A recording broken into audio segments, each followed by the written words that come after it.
pour atteindre la neutralité carbone. Le schéma vous le rappelle.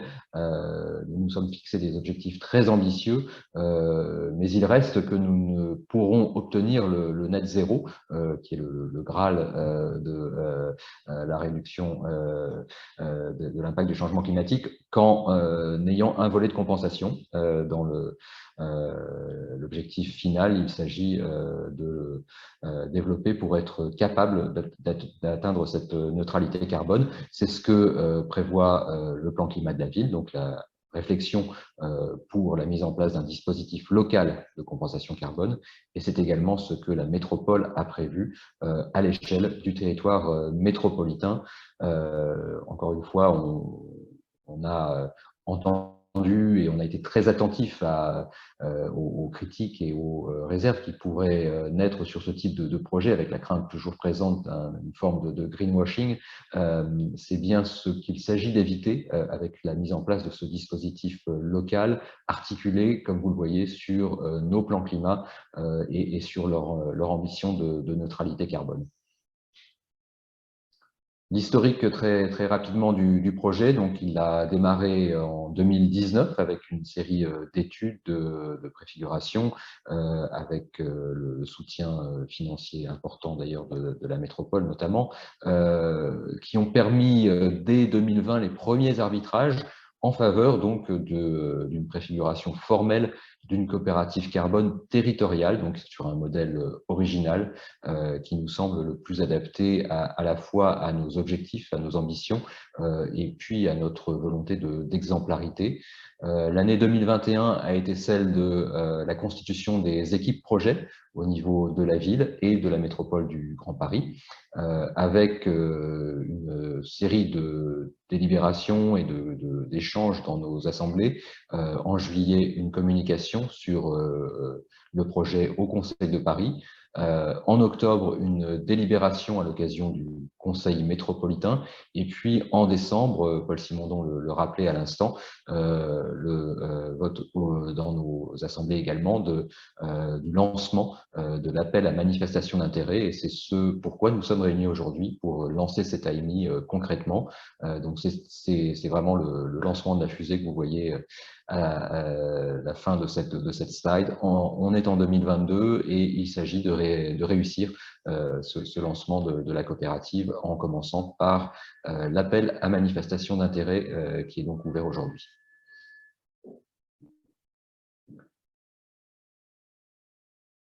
Très rapidement, les raisons qui nous ont poussé à choisir cette formule d'un dispositif local, le besoin de permettre aux acteurs du territoire de compenser leurs émissions sur le territoire, et pour cela de pouvoir recourir à un tiers de confiance. C'est la raison d'être de la coopérative.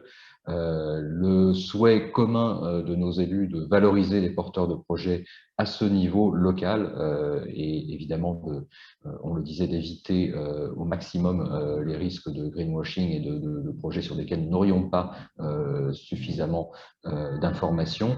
Et bien sûr, cet objectif qui domine tous les autres, celui de réduire l'empreinte carbone du territoire d'ici 2050 et de parvenir donc à la neutralité carbone à cette date.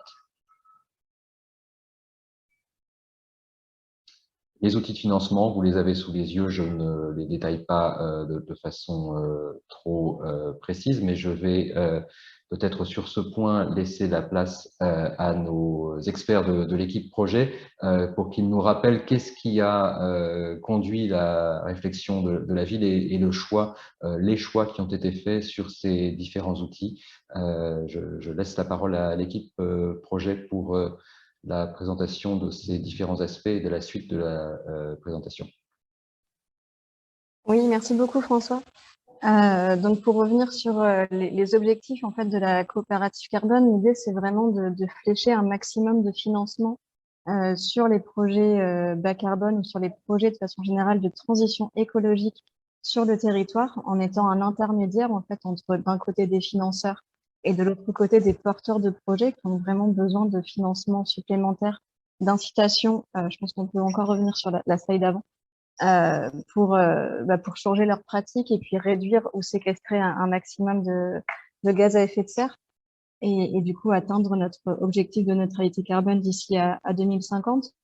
Et pour flécher ce maximum de financement vers différents secteurs et différents projets, on va faire appel, pardon, à différents canaux de financement, différents outils financiers pour mobiliser des financements vers des projets dans différents secteurs qui sont autant de leviers à activer. On l'a redit déjà en ouverture, il faut qu'on arrive à réduire nos émissions de gaz à effet de serre de 80% d'ici 2050. Donc, il faut vraiment avoir activé tous les leviers au maximum pour réussir cette transition. Donc, le premier outil qui sera utilisé par la coopérative carbone, c'est le label bas carbone, donc mis en place par le ministère de la Transition écologique au niveau national et qui permet de valoriser en fait des projets qui sont plutôt d'ordre, jusqu'à présent en tout cas, dans les secteurs agricoles et forestiers. On fera aussi appel à un autre outil national qui sont les certificats d'économie d'énergie, cette fois-ci plutôt pour cibler les projets de performance énergétique, sachant qu'il y a un vrai besoin aussi de rénovation des bâtiments, et puis aussi pour cibler les projets dans les secteurs renouvelables et aussi liés à l'écomobilité. Et puis un troisième outil de financement, c'est le financement participatif, où là on vise plus particulièrement en fait l'épargne des citoyens, qui peut aussi être mobilisée et qui peut aussi avoir un fort pouvoir de financement, plutôt là à destination de projets également sur le secteur des énergies renouvelables. Et puis un dernier outil de financement qu'on est en train sur lequel on réfléchit au sein de la coopérative carbone, c'est de construire un label local, donc qui serait en complémentarité avec le label bas carbone, et donc pas exactement sur le même objet, parce que ce serait pas forcément du coup sur le carbone qu'on pourrait mettre en avant les projets. Là-dessus, il y a déjà un référentiel national qui existe, mais du coup, ce label local serait bien en complémentarité pour mettre en avant d'autres aménités, d'autres co-bénéfices environnementaux, comme par exemple la qualité de l'air ou l'adaptation au changement climatique, la biodiversité avec des projets de renaturation, notamment pour lutter contre le phénomène d'îlots de chaleur urbain. Et ce label local, du coup, viserait davantage en fait les projets urbains qui ont besoin aussi de financement pour réussir cette transition écologique. Donc là, je laisse maintenant la parole à mon collègue Sébastien Emery qui va pouvoir présenter le schéma des activités de la coopérative carbone. Merci Cécile. Donc, vous voyez sur cette slide les différentes activités que mènera la coopérative qui se veut vraiment un outil au service des acteurs du territoire pour leur permettre de compenser leurs émissions de gaz à effet de serre, de compenser aussi écologiquement l'impact de leur activité sur le territoire et finalement de financer des projets de transition écologique pour marquer leur ancrage territorial. Donc, ce qu'on voit à gauche de la slide, côté client, on va aller voir différents types de financeurs. Ça peut être des entreprises, des institutions et des citoyens à travers différents leviers d'investissement, qu'il s'agisse de la délivrance de crédits carbone, de certificats d'économie d'énergie, mais aussi d'autres mécanismes comme la donation, le mécénat ou le financement participatif s'agissant de clients citoyens. Sur la droite de l'écran, au niveau des porteurs de projets, la coopérative va venir accompagner ces porteurs dans le développement de leur activité, s'assurer de l'intégrité environnementale des projets et mesurer les bénéfices écologiques de ces projets. La coopérative pourra soit contractualiser individuellement avec certains porteurs de projets ou passer par ce qu'on a appelé des structures intermédiaires. Ces dernières vont permettre d'une part d'agréger plusieurs petits projets, mais aussi d'apporter une expertise métier sur certains domaines très spécifiques, par exemple l'ONF s'agissant de projets forestiers ou France Carbone Agri pour les projets agricoles. S'agissant des typologies de projets, et comme l'indiquait Cécile, on va avoir les projets qui sont visés par le label national bas carbone, avec notamment les projets forestiers et agricoles, puis ensuite les projets plus urbains, en lien avec les C2E ou le label local, sur les énergies renouvelables, le bâtiment, le transport, les déchets ou encore l'économie circulaire. Au niveau des activités en propre de la coopérative, on va avoir tout le volet contractualisation, d'une part avec les financeurs pour apporter des garanties nécessaires à leur contribution, et la contractualisation avec les porteurs de projets pour leur apporter les financements nécessaires au démarrage de leur activité. Ensuite, on va avoir le développement d'une plateforme numérique qui va nous permettre de mettre en visibilité les projets à faire financer et permettre ainsi aux potentiels clients de sélectionner les projets sur lesquels ils veulent contribuer et aussi de mettre en visibilité tous les gains écologiques que vont pouvoir apporter les projets une fois qu'ils seront financés. On aura aussi une cellule d'expertise technique et financière qui va permettre de mesurer les gains, à la fois les gains carbone, les gains en termes d'énergie et tous les co-bénéfices environnementaux des projets financés, mais aussi le développement de nouvelles méthodologies soit dans le cadre du label national bas carbone, soit dans le cadre du développement de notre futur label local. Et enfin, la dernière activité concerne plus spécifiquement la certification. Donc, certification par l'État lorsqu'on parle du label bas carbone ou des certificats d'économie d'énergie, ou certification par les collectivités lorsqu'on est sur le label local. Là, il y a un intérêt tout particulier de la coopérative, notamment dans la délivrance des crédits carbone, puisque l'État ne fournit ses crédits carbone que 5 ans après le démarrage du projet et le passage d'un auditeur externe qui doit s'assurer de la vérité des gains carbone qui sont attendus. Et donc, la coopérative va vraiment intervenir comme un tiers de confiance auprès des financeurs pour, au moment du financement, leur apporter une déclaration de financement qui va intégrer notamment les gains carbone qui seront plus tard délivrés par l'État. Donc, voilà le principe de fonctionnement de cette coopérative. Je vais laisser la parole à Florent de la Métropole pour vous présenter les orientations de notre label local. Merci. Oui, concernant donc le label local qui est encore au stade de la conception et qui sera donc amené à évoluer au fil des années pour répondre à d'éventuels nouveaux besoins qui pourraient émerger. L'un des principaux intérêts, ça a été évoqué, serait de pouvoir couvrir donc des projets qui soient davantage adaptés à un milieu plus urbain et qui ne sont pas forcément principalement axés sur le stockage du carbone et qui présentent également des co-bénéfices à différents points de vue, environnementaux, économiques et sociaux, qui soient importants. Donc à ce titre, vous avez ici quelques exemples de segments qui pourraient être couverts par ce label local, et notamment certains d'entre eux en lien plutôt avec l'atténuation des gaz à effet de serre, donc toujours dans cet objectif d'atteinte de la neutralité carbone. C'est le cas donc par exemple du changement de mode de chauffage, du développement des mobilités douces. On a également des projets qui sont plutôt relatifs à l'adaptation au changement climatique. Donc là, c'est le cas pour la désartificialisation des sols et également pour le développement des îlots de fraîcheur, la lutte contre les îlots de chaleur, donc, et également des projets qui pourraient plutôt porter sur la préservation, la restauration de la biodiversité, le développement de l'économie circulaire ou encore l'amélioration de la gestion des déchets. L'idée au travers de ce label est de pouvoir faire des financeurs des acteurs de la transition écologique du territoire sur lequel ils vivent et donc de leur permettre de contribuer à l'amélioration du cadre de vie et de l'attractivité du territoire. Avec des projets donc, qui présenteraient une forte valeur ajoutée, notamment particulièrement du point de vue environnemental.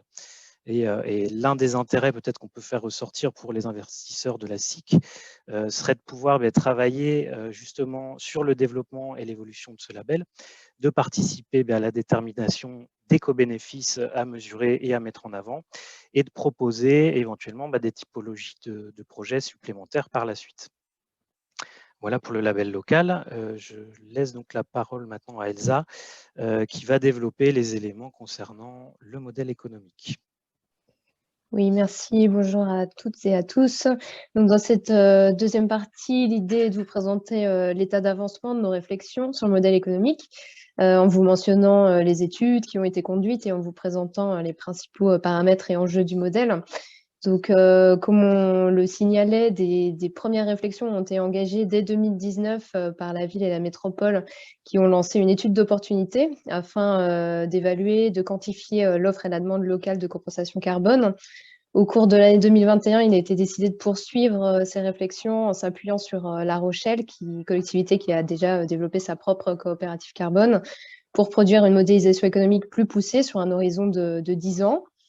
L'objectif visé par la modélisation, il est double. En premier lieu, de paramétrer le modèle de sorte à atteindre un équilibre économique sur la durée et donc assurer la pérennité du dispositif. Et deuxièmement, de maximiser l'impact de la coopérative, ce qui va passer par une optimisation des montants reversés aux porteurs de projets. Et donc un équilibre à trouver entre ces deux volets. C'est un modèle qu'il faut appréhender comme un outil dynamique, bien sûr, qui est amené à évoluer en fonction des des échanges avec les futurs porteurs de projets, avec les futurs associés de la coopérative, mais également en fonction de l'évolution des comportements, des réglementations et des paramètres conjoncturels. Donc, modèle dynamique qui sera amené à être mis à jour par la suite. Si on rentre un peu plus en détail dans la mécanique du modèle économique, ce qu'on souhaitait souligner, donc c'est ce que la coopérative, elle joue donc ce rôle d'intermédiaire entre les financeurs et les porteurs de projets. Elle va valoriser des crédits carbone et des C2E auprès des financeurs, percevoir ce flux correspondant qui va constituer donc son chiffre d'affaires et le reverser aux porteurs de projet après déduction d'une commission pour son rôle d'intermédiation. Donc, vous avez un double flux qui transite par la coopérative carbone. La commission représente la marge brute de la société qui doit lui permettre de couvrir ses charges d'exploitation, donc tous les frais liés à l'émergence des projets, au coût d'instruction des dossiers, au coût d'audit, les provisions, les taxes, etc., de sorte à pouvoir dégager une marge nette et assurer un équilibre économique. En ce qui concerne les investissements, on est sur un modèle où les investissements sont limités, on a peu d'immobilisation, ça va concerner principalement les frais de développement de la plateforme numérique et avec une mutualisation possible avec le travail qui a été conduit par La Rochelle. On n'a aucun recours à l'emprunt qui n'est envisagé à ce stade pour ne pas alourdir les charges d'exploitation. Néanmoins, le modèle repose donc sur un fonds d'amorçage pour financer le lancement de l'activité par une dotation en capital, on y reviendra.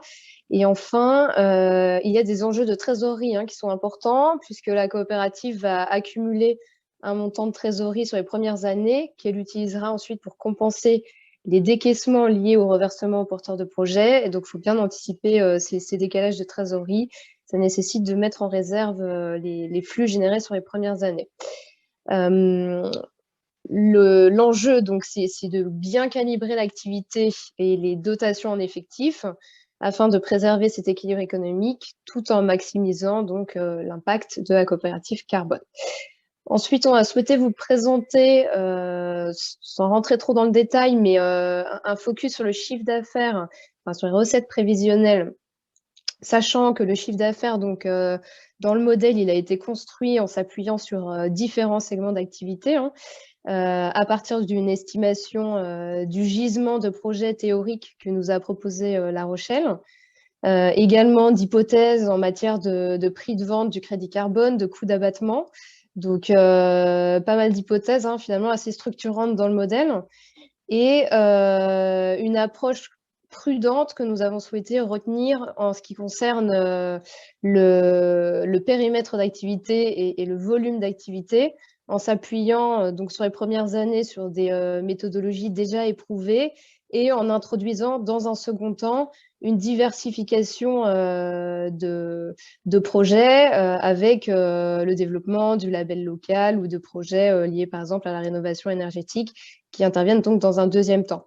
Vous avez cette distribution qui suit une loi normale puisque dans l'exercice théorique de modélisation, on fait l'hypothèse d'un arrêt des investissements à horizon de 10 ans et donc c'est pour ça que ça s'essouffle, mais bien évidemment dans la réalité, la coopérative pourra poursuivre son action si elle le souhaite. En termes de chiffre d'affaires cumulé sur la durée, on est aux environs de 185 millions d'euros. Maintenant, si on met en perspective avec les charges d'exploitation, donc si on retire cette hypothèse de 185 millions de chiffre d'affaires, l'objectif, ce serait, par exemple, dans cette situation, d'en reverser 130 millions aux porteurs de projets, 18 millions à des partenaires sectoriels qui pourraient être apporteurs d'affaires pour la coopérative et le reste, donc, devrait servir à couvrir les coûts liés au projet, donc les coûts de développement, d'audit, de certification, les frais de personnel, les impôts et taxes. Donc, vous avez un graphique avec la ventilation de ces différentes charges. Et on voit bien que la très grosse masse concerne finalement des frais variables qui vont s'ajuster en fonction du volume d'activité. Et en ce qui concerne les frais fixes, donc le principal poste, ça va être celui des effectifs et des ETP. Et le raisonnement qu'on a eu, c'est pour minimiser le risque à ce niveau, c'est de partir sur une structure relativement légère et dynamique qui saura ajuster ses effectifs en fonction du volume d'activité. Donc, vous avez 4 ETP fixes et ensuite, ce sont des ETP qui varient en fonction du volume d'activité. Ce calibrage, il permet à la coopérative de dégager un excédent d'exploitation estimé à 4 millions d'euros, donc en cumulé sur la durée, avant le jeu de provision et les taxations. Voilà, et donc en synthèse, voilà, on vous a donné quelques agrégats ici. Donc le dimensionnement de la coopérative tel qu'il est envisagé dans la modélisation et tel qu'il vous est proposé, il permet de viser donc la compensation de 3 millions de tonnes de CO2 et la réduction de consommation de 112 gigawattheures-cumac. Ça correspond à 130 millions d'euros reversés aux porteurs de projets.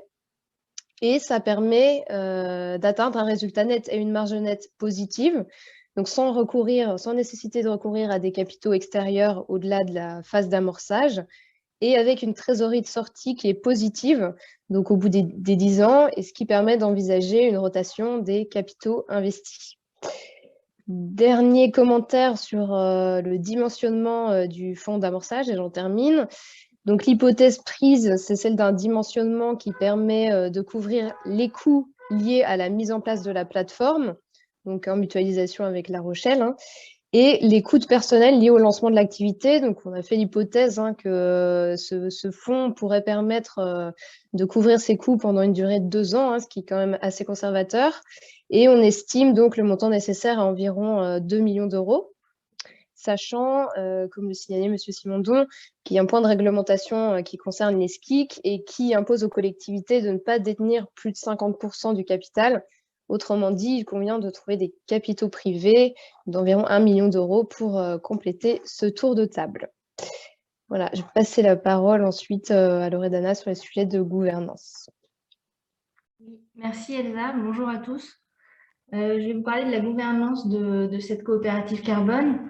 La première chose à souligner, c'est que on a fait le choix d'une société coopérative d'intérêt collectif.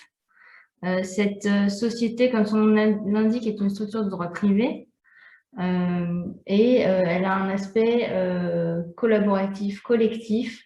La gestion y est désintéressée et on a fait le choix également de l'organiser par des collèges d'acteurs. Je ne sais pas si on peut passer à la slide suivante. Donc, pour la forme sociale, comme je vous disais, c'est une structure de droit privé, une société coopérative, certes, mais qui prendra la forme d'une société par action simplifiée. C'est la forme sociale qui nous permet une plus grande flexibilité et une capacité d'adaptation à long terme. Pour rebondir sur ce qu'expliquait Elsa, en fonction de la conjoncture et des besoins identifiés, mais également à venir, ça nous a paru être la forme sociale la plus adaptée, également en tenant compte du fait que la coopérative carbone va avoir une activité et un objet social dans un contexte très spécifique et qui nécessite donc de pouvoir faire œuvre d'adaptation et de flexibilité. Sur la gouvernance de cette SAS, on est quand même revenu à des organes de direction qu'on connaît déjà sous la forme des SA, mais ce ne sera pas tout à fait la même chose. Je m'explique, on aura bien un conseil d'administration, un président et un directeur général, avec un pouvoir de direction dévolu au conseil d'administration, un président qui va mettre en œuvre les décisions du conseil d'administration et qui aura également un pouvoir de représentation de la société, un directeur général qui aura les mêmes pouvoirs que le président et un pouvoir de représentation. Tout cela à côté d'une assemblée générale dans laquelle vont être amenés à participer tous les sociétaires. Mais si on parle de ce modèle-là, on pourra toujours adapter en fonction des besoins de la SCIC et on n'est pas obligé de coller en termes de répartition des pouvoirs au modèle de la société anonyme. Je ne sais pas si on peut passer, merci. Donc, en fait, ce qu'il faut savoir de la SCIC, c'est une société qui doit comporter au moins 3 catégories d'associés, dont obligatoirement les personnes qui bénéficient habituellement à titre gratuit ou onéreux des activités de la coopérative et les salariés de la coopérative. Si il devait ne plus y avoir de salariés de la coopérative, ce seraient les producteurs de biens ou de services de la coopérative. Il faudra en plus un troisième associé, qui peut être toute personne physique ou morale qui contribue par tout moyen à l'activité de la coopérative, ou toute personne physique souhaitant participer bénévolement à son activité, ou encore toute personne publique. Ce qui est important dans le fonctionnement de Niskik et ce qui la caractérise par rapport aux autres sociétés de droit privé, c'est le principe d'égalité entre les sociétaires et le principe selon lequel, pour un associé, il y a une voix. Ceci étant dit, on peut pondérer ce principe par un système de collèges au sein desquels chaque associé conserve une voix. En revanche, on peut pondérer le poids de chaque collège qui doit être entre 10% et 50% des droits de vote.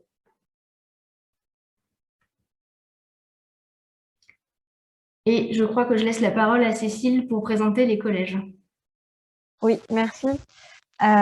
Donc là, on vous présente des premières hypothèses de répartition en fait, des associés au sein de ces collèges, sachant que ce sont des hypothèses parce que l'idée de cette AMI, c'est justement de pouvoir échanger avec les futurs investisseurs potentiels et les futurs associés de la coopérative carbone, mais bien voilà, d'avoir un document de base sur lequel échanger. Et donc, on a proposé en fait une structuration des collèges qui répond à plusieurs objectifs. Le premier, c'est de répondre aux principes qu'a présenté Loredana, les principes et de la coopérative et assurer une juste répartition des voix de tous les associés au sein de différents collèges, garantir que leur intérêt soit défendu, que leur voix compte au sein de la gouvernance de la coopérative carbone. Et puis un troisième objectif, c'était aussi d'anticiper l'entrée de tout futur associé et d'éviter du coup de réviser les statuts à chaque nouvelle entrée d'une nouvelle catégorie d'associés. Donc là, on propose en fait 6 collèges d'acteurs. Donc un premier collège d'acteurs où sont représentés la ville de Paris et la métropole du Grand Paris en tant que collectivités référentes, donc celles qui sont à l'initiative en fait du projet et qui pourront du coup garantir que le développement de la coopérative carbone soit bien en cohérence avec ses objectifs initiaux.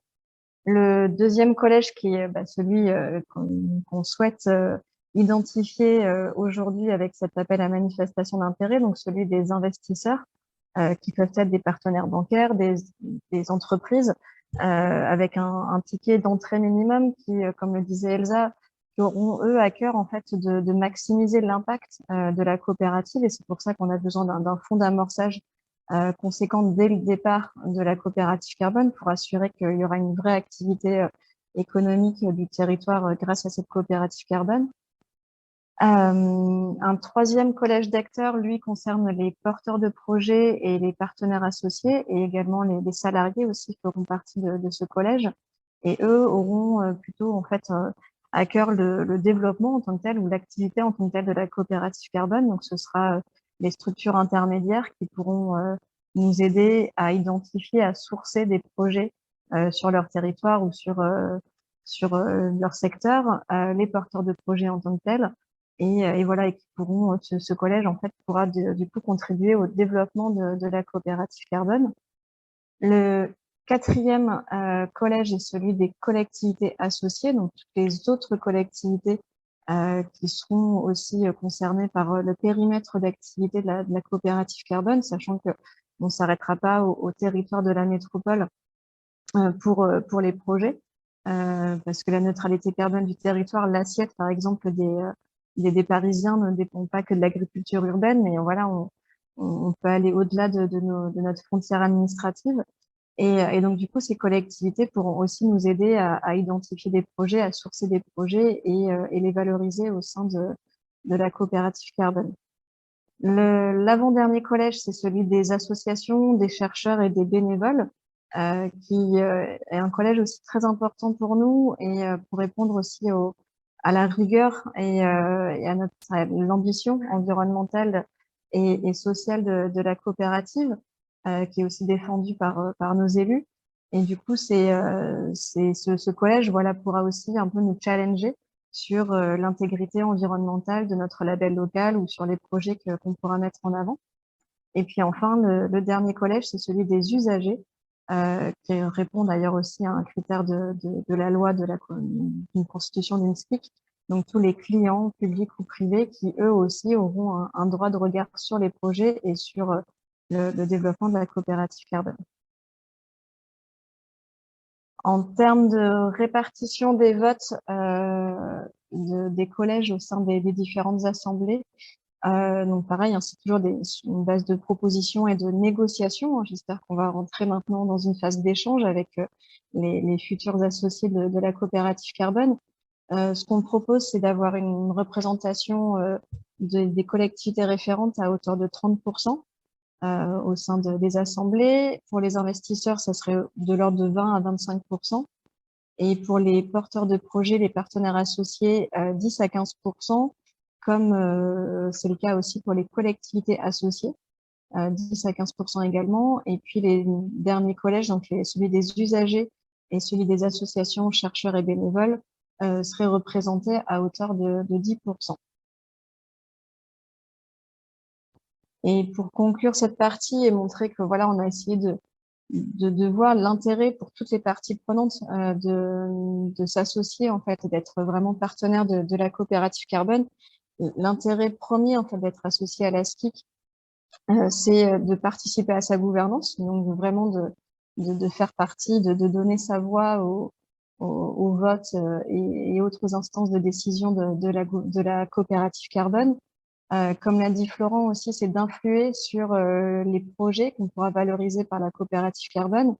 Et puis, comme ça, notre souhait aussi, c'est qu'on veut que ce soit un lieu d'échange, un lieu d'expertise sur la neutralité carbone ou plus généralement sur le financement de la transition écologique du territoire et que ce sera un lieu où on pourra du coup monter des groupes de travail, monter des méthodologies, peut-être aussi dans le cadre du label bas carbone ou d'autres cadres pour essayer de valoriser et de monter en compétence sur le financement des projets. Et puis enfin, ça permet de montrer pour tous les associés de la coopérative carbone leur ancrage territorial et puis l'importance qu'ils ont aussi à donner sur le financement et leur engagement sur le financement de la transition écologique du territoire. Maintenant, je laisse la parole à Eva qui va pouvoir présenter la quatrième et dernière partie de cette présentation. Merci Cécile. Donc je vais maintenant vous présenter l'appel à manifestation d'intérêt en lui-même qui a été lancé, donc appel à manifestation d'intérêt qui a été lancé en décembre 2021. Cet appel à manifestation d'intérêt, il vise à solliciter la participation au capital d'investisseurs qui intégreront donc le collège des investisseurs que Cécile vient de vous présenter. Ce collège qui représentera donc 20 à 25% des droits de vote et qui regroupera toutes les entités privées ou de droit public qui souhaitent apporter un soutien financier significatif à la SIC.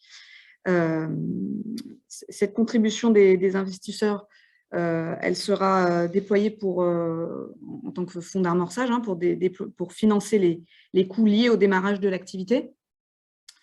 On estime que cette contribution, que la contribution cible visée dans le cadre de cet AMI par investisseur se situe aux environs de 200 000 €, mais elle pourra être supérieure si certains investisseurs le souhaitent.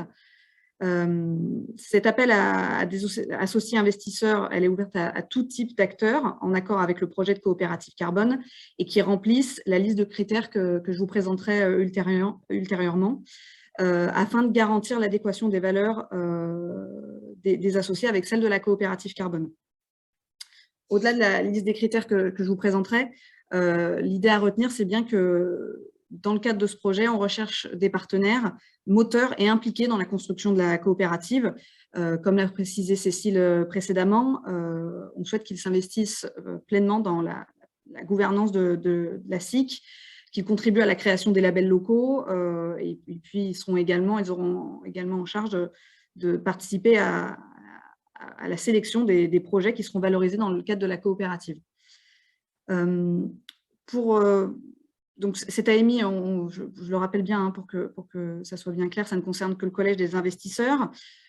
Pour les autres collèges, si certains candidats sont intéressés pour l'intégration des autres collèges, ils peuvent se manifester auprès de Cécile Bordier de la ville de Paris dès à présent pour manifester leur intérêt.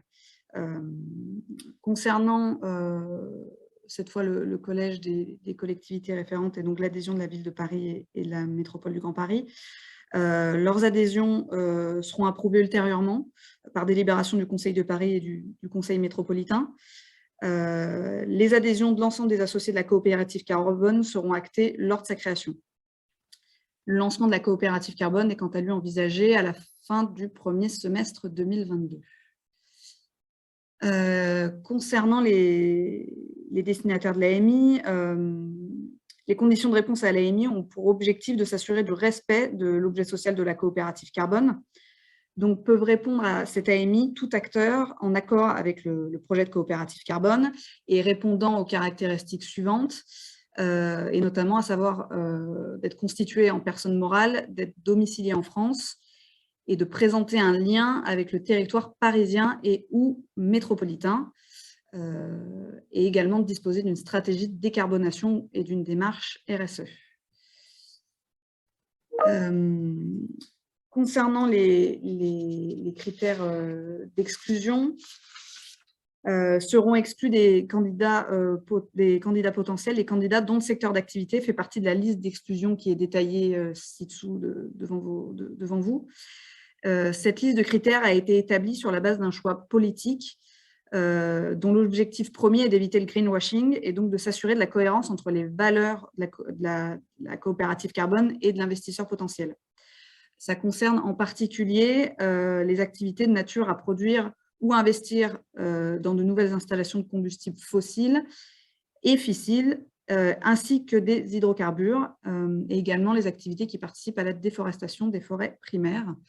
Il y a également les activités économiques illégales, la distribution et la production ou le commerce d'armes, la recherche en lien avec la modification génétique et enfin les activités de géo-ingénierie liées à la séquestration carbone.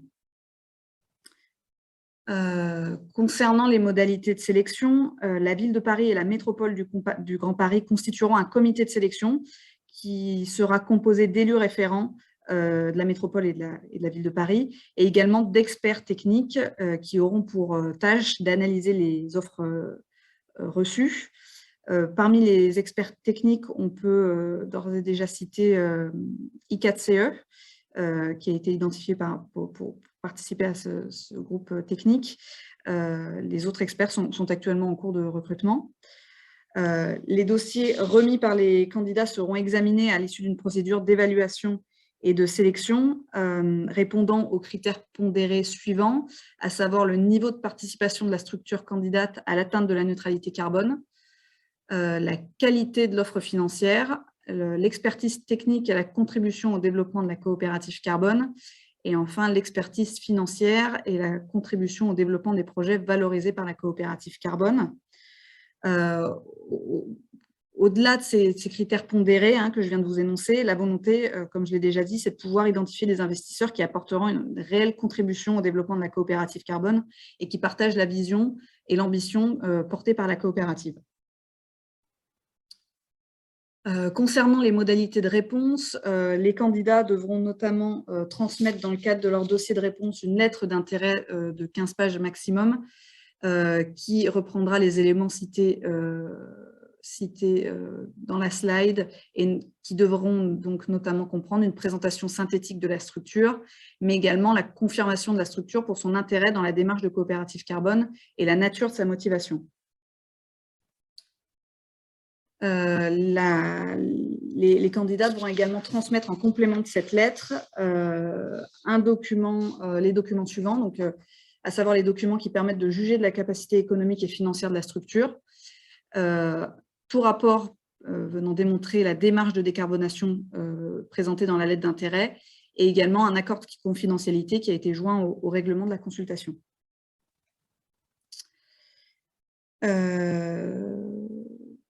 Voilà, à l'issue de l'envoi de ces lettres et de ces dossiers de candidature, il pourra être demandé, si besoin, des éléments complémentaires, qu'il s'agisse de pièces administratives ou de données financières. Et enfin, pour terminer, et je m'arrêterai là, le calendrier des prochaines étapes. Donc, le lancement de l'AMI, comme il a été rappelé précédemment, a débuté en décembre 2021. La date limite de remise de la lettre d'intérêt et des pièces annexes a été fixée au 15 mars 2022 à midi. La date prévisionnelle de validation des offres par le comité de sélection sera fixée ultérieurement, mais aura lieu en avril 2022.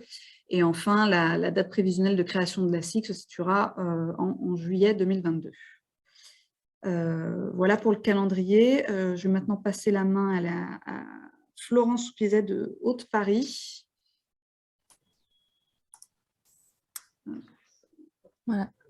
Merci beaucoup. Effectivement, après une présentation très, très complète, on voulait céder la parole à nos amis d'Haute-Paris et je remercie Florence Soupizet d'être avec nous en tant que responsable du pôle climat-énergie d'Haute-Paris pour pouvoir peut-être nous dire comment Haute-Paris voit cette initiative et en quoi elle est intéressée à rejoindre la coopérative carbone. Ça a été un de nos premiers interlocuteurs dans ce dialogue que nous avons engagé et donc on a pensé qu'il était intéressant pour d'autres partenaires potentiels d'écouter ce témoignage. Merci beaucoup de votre présence.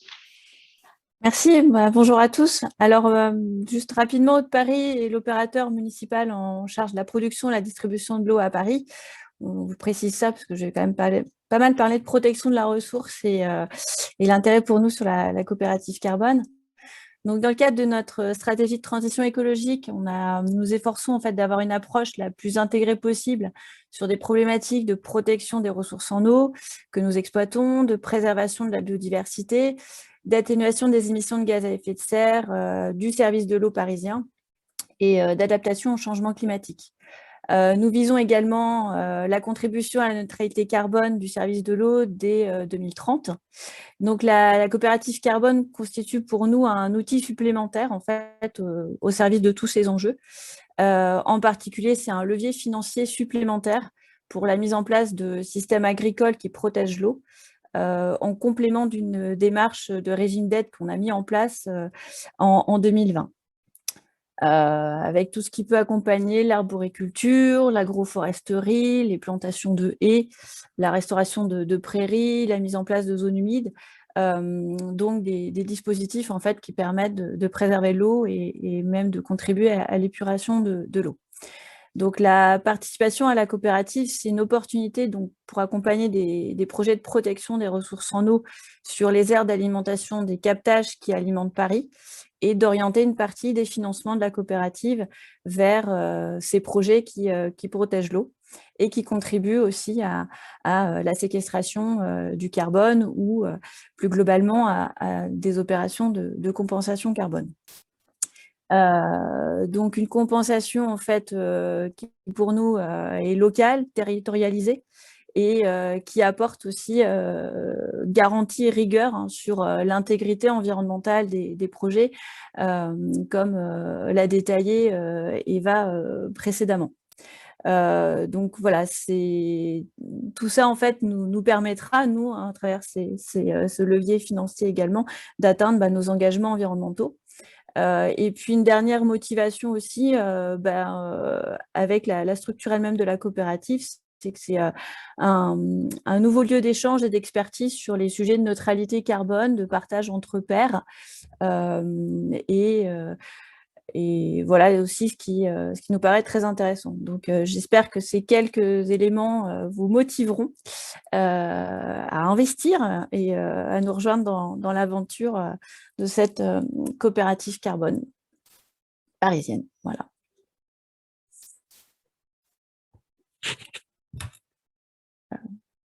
J'entends pas. Merci beaucoup. Ah, pardon.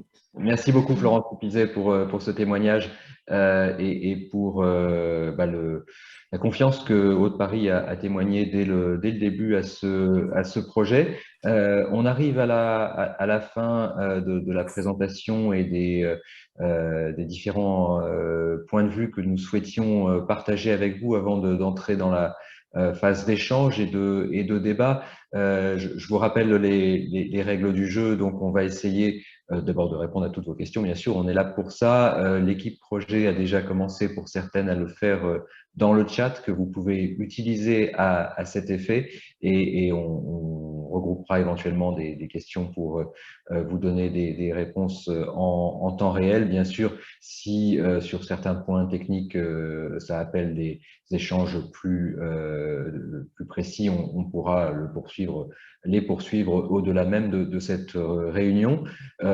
Pour ceux qui souhaiteraient intervenir directement et poser à nos élus, dont je salue la présence, directement leurs questions, n'hésitez pas à le faire en levant la main par l'application. Ça va être, donc on est nombreux et ça c'est une excellente nouvelle. On va essayer de repérer vos questions et puis de permettre à chacun de s'exprimer, d'obtenir aussi les informations qu'il ou elle souhaite recueillir sur le projet après cette présentation initiale déjà très complète. Je vois qu'il y avait déjà plusieurs questions peut-être dans le chat, mais qui ont été pour la plupart ou qui sont en cours de réponse. Est-ce qu'il y a, mais je ne vous vois plus à l'écran, des participants qui souhaitent intervenir directement à ce stade?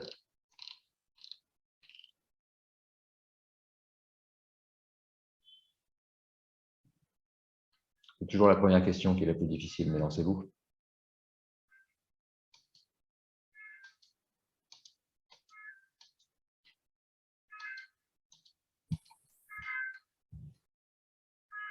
Alors, je vois que la Banque des Territoires, Jean-Philippe Léra, que je salue, avait une intervention. La parole est à vous.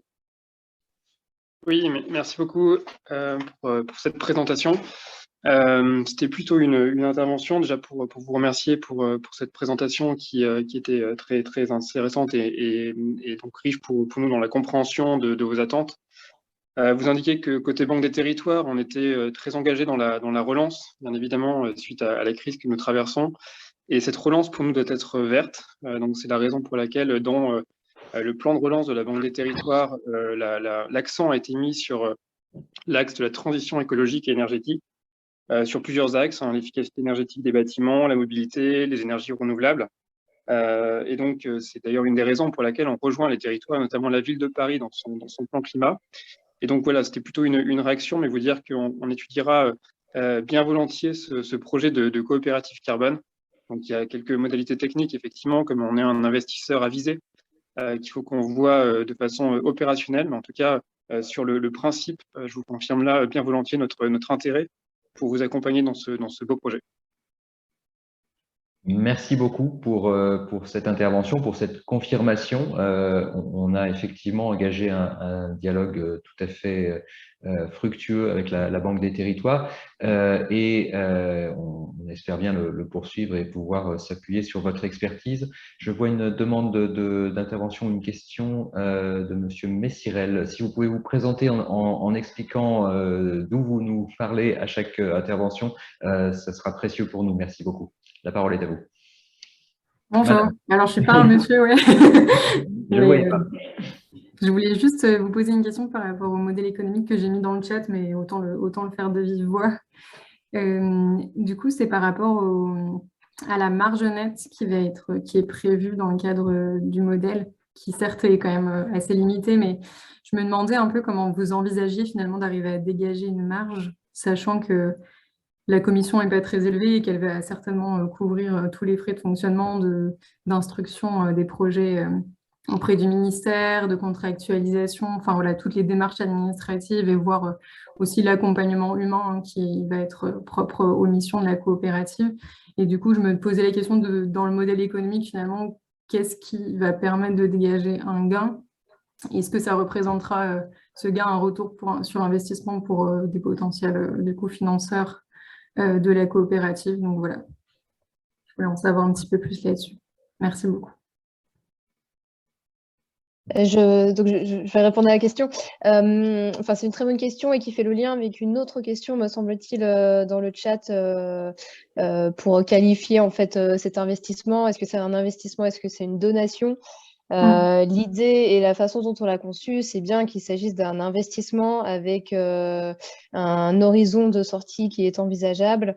Autrement dit, la possibilité de récupérer sa mise de fonds initiale et un retour sur investissement. Néanmoins, et vous l'avez dit très justement, tout l'enjeu, c'est de calibrer au plus juste en fait ce résultat net pour ne pas tomber dans une logique de rentabilité à tout prix, mais plutôt de chercher à maximiser l'impact pour reverser le maximum aux porteurs de projets, mais néanmoins conserver une petite partie de la commission, en effet, pour couvrir ces frais de structure. Maintenant, une fois qu'on a dit ça, en effet, la plateforme numérique doit permettre aussi d'automatiser pas mal de choses, d'instruire les dossiers de façon quasi automatique pour certains dossiers qui vont se ressembler, et donc d'optimiser aussi les frais de personnel associés. Donc bon, tout ça, ça fait partie des points qu'on vous propose de discuter, en tout cas avec les futurs associés dans le cadre de l'AMI pour chercher à calibrer les différents paramètres et que ça convienne à tous. Merci beaucoup. Alors, je peux prolonger les réponses au chat. Il y en a eu plusieurs sur la gouvernance, donc dites-moi si j'en oublie.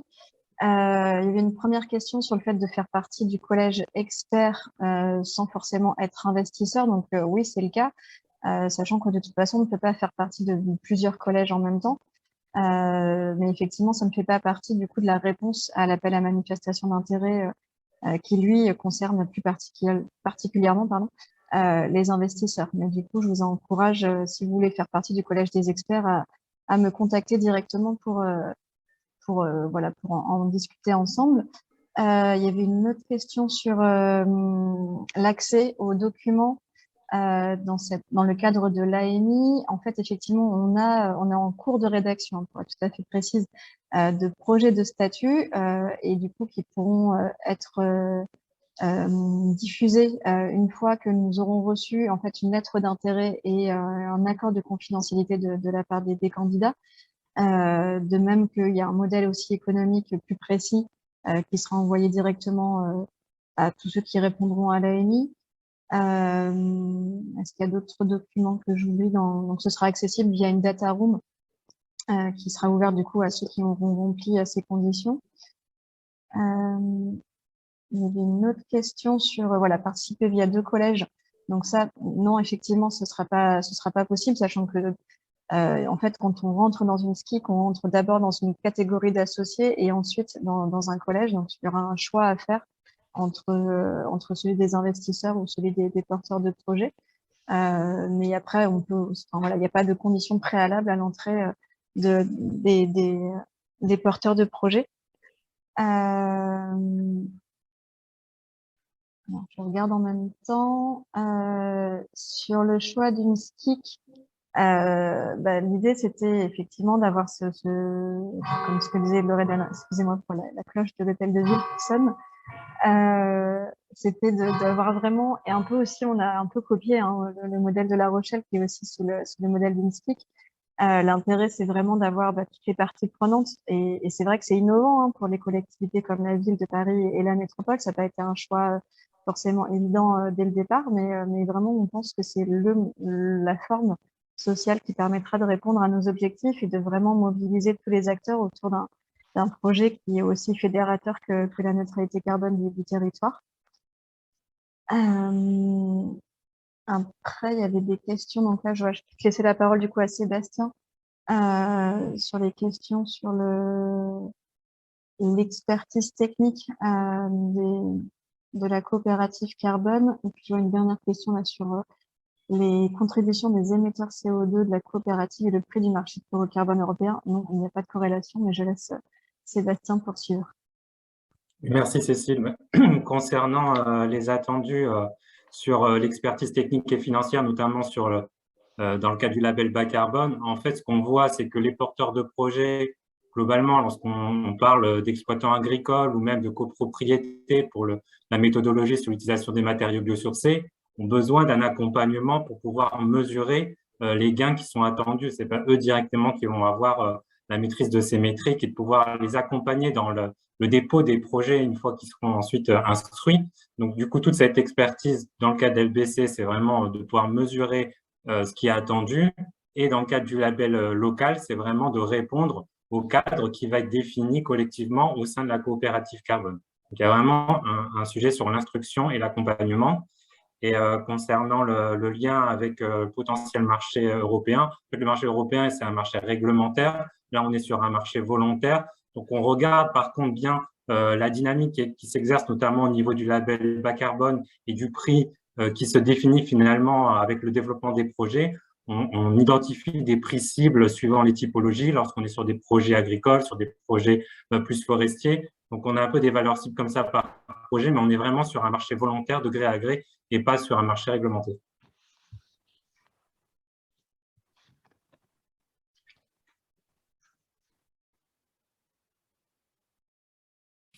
Je vois une question, une main qui se lève, Monsieur Macret, si vous pouvez oui. vous présenter, c'est précieux pour nous.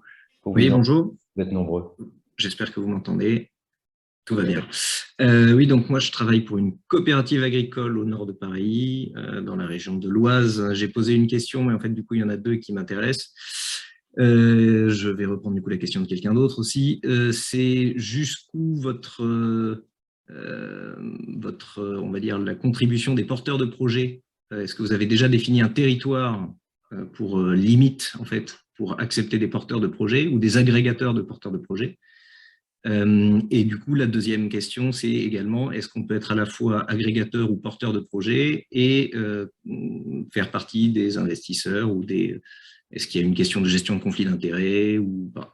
Voilà. Merci. Oui, merci, parce que c'est vrai que cette question est...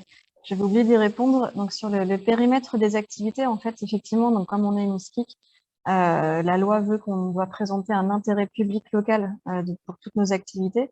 Et ce qui est le cas, en fait, sur un exemple que je prenais tout à l'heure, c'était sur l'alimentation. La neutralité carbone de notre territoire, elle passe aussi par le secteur d'alimentation. Et donc, du coup, on pourra aller au-delà de notre périmètre administratif.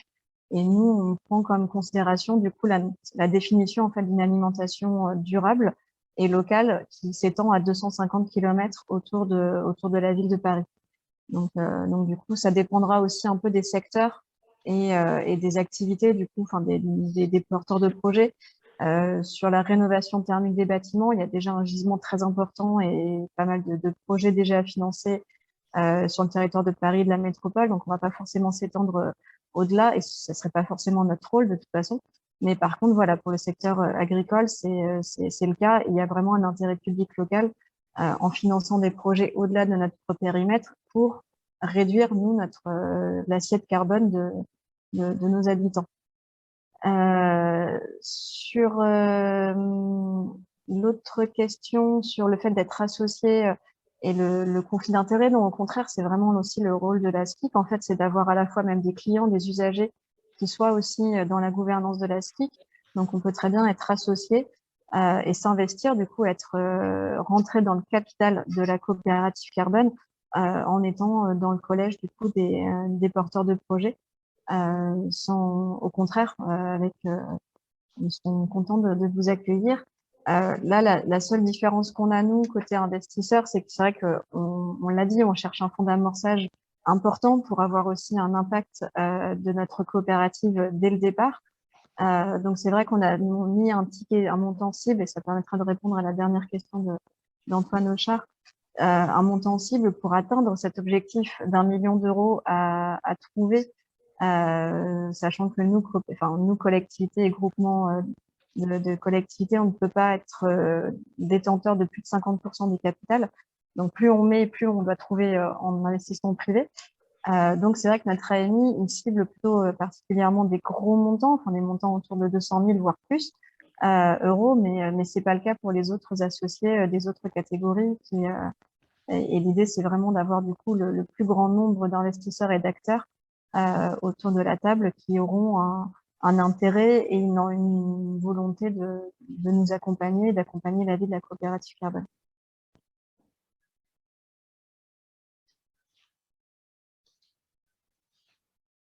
Merci beaucoup, Cécile. Je vois une question qui nous vient du carreau du Temple. La parole est à vous. Ah, on ne vous entend pas, je crois. Bonjour à toutes et tous. Merci pour cette présentation très intéressante. Donc, moi, je dirige le Carreau du Temple, qui est un équipement culturel de la ville de Paris. Donc, nos budgets, je dirais, sont sans équivalent par rapport à des banques, par exemple, qui ont des capacités d'investissement très importantes. Néanmoins, nous sommes très intéressés vraiment par la transition écologique que nous avons vraiment mise en place au Carreau du Temple. Et donc, je me demandais dans quelle mesure une structure comme le Carreau du Temple pouvait investir dans ce projet très intéressant en fonction de ses moyens. Donc, c'est à la fois être investisseur sur un budget à calculer plutôt faible, et en même temps pouvoir être usagé pour compenser effectivement nos émissions de carbone.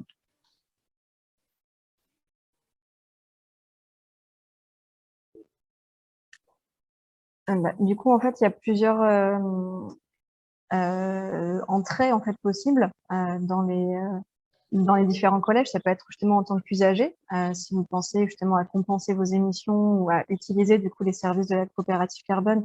Vous pourriez très bien rentrer dans ce collège des usagers de la coopérative carbone. Ça peut être aussi en tant qu'expert, voilà, sur alors le côté culturel n'est pas forcément les projets qu'on mettra en avant par la coopérative, mais peut-être que voilà, il y a une autre expertise que vous pourriez apporter directement, et ça peut être du coup le collège des experts, chercheurs et associations. Du coup, ça dépend aussi après de votre structure, de votre type de structure, mais voilà, s'il y a un intérêt, je pense qu'effectivement l'idée de cette coopérative, c'est d'agréger du coup tous les acteurs qui veulent faire partie de l'aventure. Merci.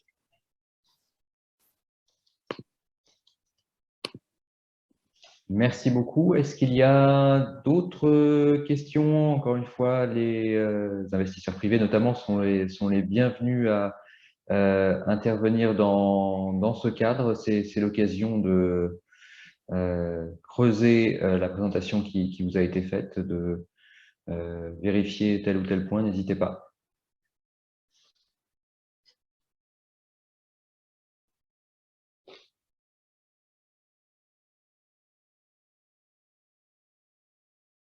Je précise, ça a été indiqué tout à l'heure par Cécile, donc il y a une foire aux questions regroupant les principales interrogations que nous-mêmes nous avons eues au fur et à mesure de ce processus qui vous sera distribué.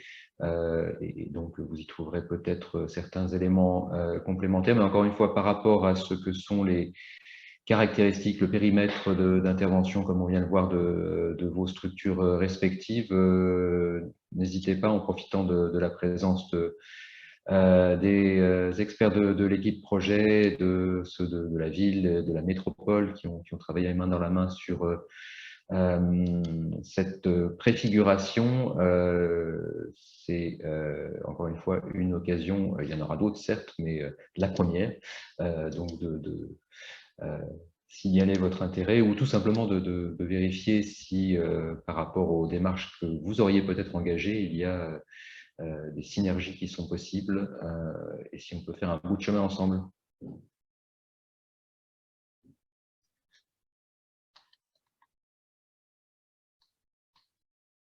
Alors, je vois une question dans le chat sur, par exemple, les projets concernant des toitures végétalisées ou l'électricité solaire. Je laisse les experts répondre, mais là, on est effectivement dans nos projets très urbains, ceux qu'on recherche activement.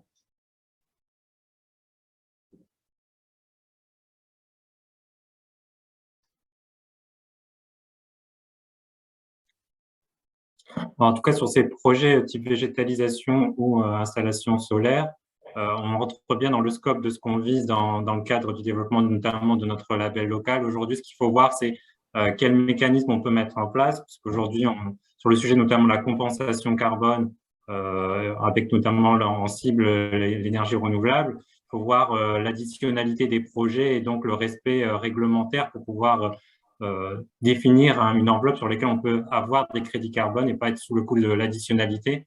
Donc, on se retournera plutôt vers le label local et là, ce sera à voir sous quelle forme on peut mettre en avant l'éco-bénéfices qui peuvent attirer des potentiels financeurs.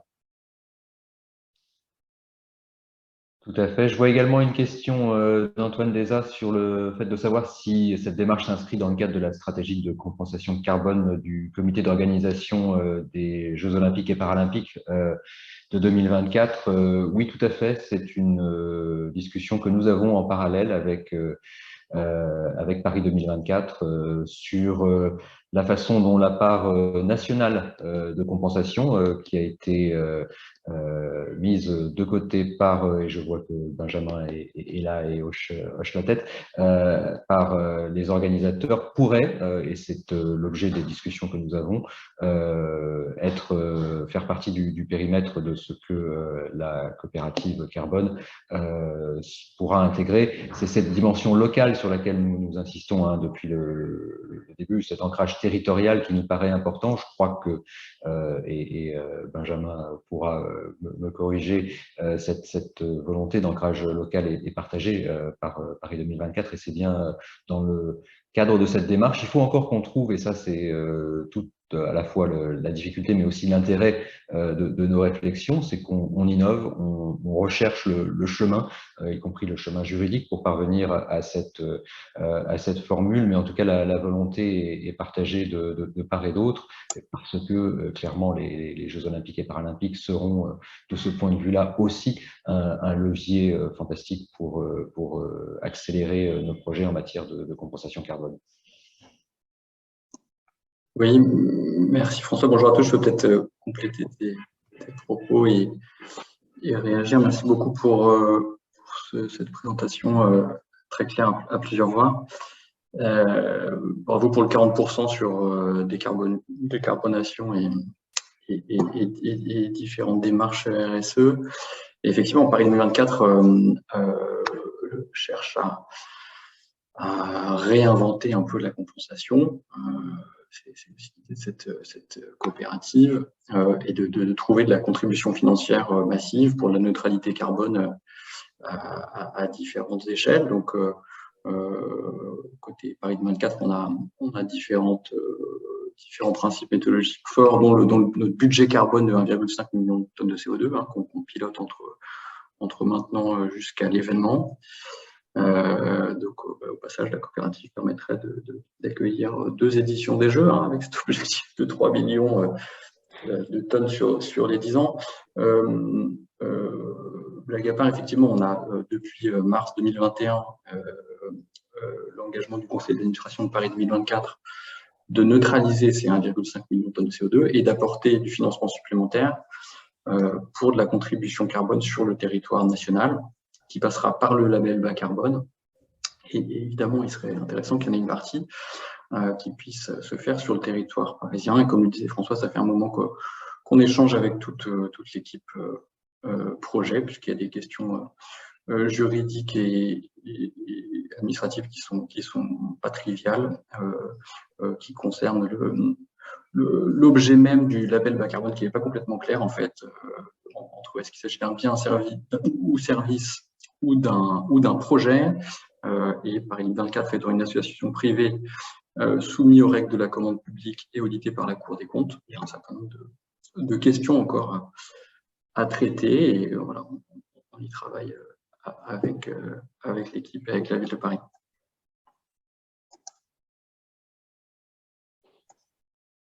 Merci beaucoup, Benjamin. Est-ce qu'il y a à ce stade d'autres questions, demandes de précision sur les différents points qui ont été évoqués?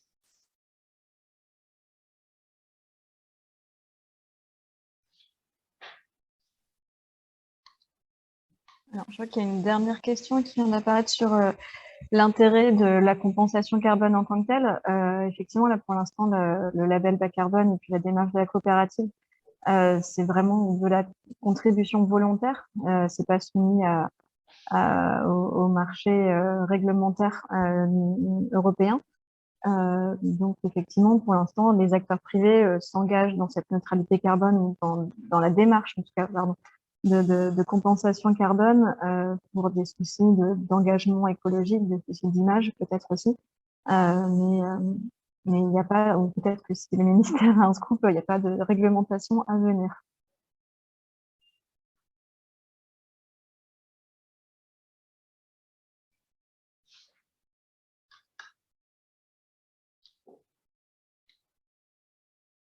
Alors, une question à nouveau dans le chat sur la façon dont sera assurée la liquidité des projets pour les investisseurs. Peut-être à nouveau pour nos experts sur le modèle économique. Alors, la liquidité des projets, je vais répondre, mais vous me corrigez si la question est un peu différente. Donc, il y a la liquidité des titres, hein, des associés. Et puis, parce que en fait, est-ce qu'on se place là d'un point de vue d'un associé investisseur ou d'un financeur de projet? Il y a deux volets. Bon, je vais répondre aux deux. Donc, dans le cadre des investisseurs associés, l'enjeu, donc, c'est de déterminer une période de détention minimum qui sera exigée auprès des investisseurs associés. Néanmoins, cette période de blocage, elle fera l'objet de discussions dans le cadre de l'AMI et ça fait partie des éléments de réponse qu'on souhaite analyser dans le cadre des lettres d'intérêt, à savoir quelle est la période sur laquelle vous pouvez vous engager en tant qu'associé, sachant qu'un projet a généralement une temporalité d'environ 5 ans, le temps d'obtenir les certifications, etc. Donc, c'est vrai qu'une période minimum de 5 ans serait souhaitée afin de ne pas déséquilibrer la structure. Néanmoins, il y a aussi une contrainte légale qui impose de toute façon de ne pas excéder 10 ans. Donc, on sera forcément dans ce laps de temps. Voilà, ça c'est du point de vue des associés. Après, d'accord, ok, donc c'était la question, mais peut-être un mot aussi sur les financeurs par rapport aux échelonnements et aux différents projets. C'est vrai qu'il y aura des appels de fonds qui pourront soit être faits de façon unique en début de projet, puis ensuite des reversements aux porteurs de projets avec différents échelonnements, ou alors des appels de fonds qui seront concordants avec les reversements aux porteurs de projets. Ça fait partie des modalités qui restent à affiner et qui sont à discuter également. Merci beaucoup Elsa pour ces précisions. Je voyais également une question, je crois, de Juliette Jones sur le calendrier et les modalités pour présenter les projets de compensation. Alors ça avait été évoqué, ça sera évidemment diffusé dans les documents qui vous seront envoyés dans la présentation. Est-ce qu'il est utile de revenir peut-être très rapidement sur ces points de méthode et de calendrier?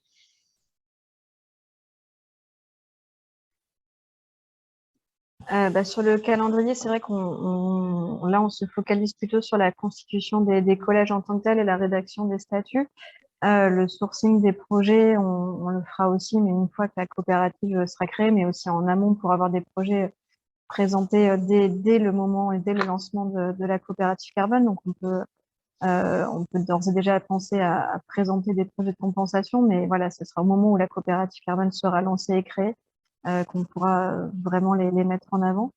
Ça me fait penser qu'il y avait une autre question sur les critères de sélection de ces projets, et notamment s'il y avait si ça intégrait un critère sur l'innovation.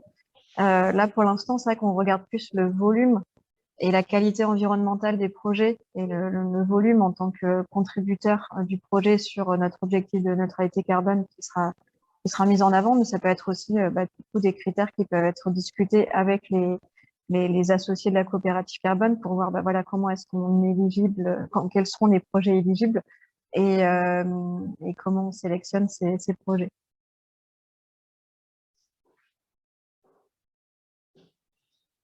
Merci beaucoup, Cécile. D'autres questions pour terminer ce tour de table? encore une fois, vous êtes nombreux et c'est un signal plus qu'encourageant pour nous, mais n'hésitez pas dans le laps de temps qu'il nous reste à vous manifester. Merci Christophe pour le commentaire. Je salue nos collègues d'EDF qui sont également présents. Est-ce que, donc, si nous n'avons pas d'autres questions, je donnerai volontiers la parole peut-être à nos élus qui ont été attentifs depuis le début à cette présentation, à ces échanges, peut-être pour un mot de conclusion et surtout pour nous donner rendez-vous pour la suite. Ça n'est que le début de la démarche, de ce lancement de l'appel à manifestation d'intérêt. On va vraiment entrer dans la période critique et on sera évidemment pendant toutes ces semaines qui viennent à votre disposition pour accompagner éventuellement vos demandes, vos questions. Mais à ce stade, peut-être donc Dan Lerck, Paul Simondon, voudrait-il compléter, éclairer les premiers échanges qui ont eu lieu aujourd'hui? Non, simplement, François, remercier à nouveau toutes les équipes qui ont travaillé pour cette présentation de cette réunion publique d'information. Le travail est maintenant bien avancé, les dates, les échéances sont connues et on espère que vous serez nombreux à répondre à cet appel à manifestation d'intérêt. C'est un outil assez central, assez essentiel, assez nécessaire pour nous dans le cadre de nos plans climat respectifs.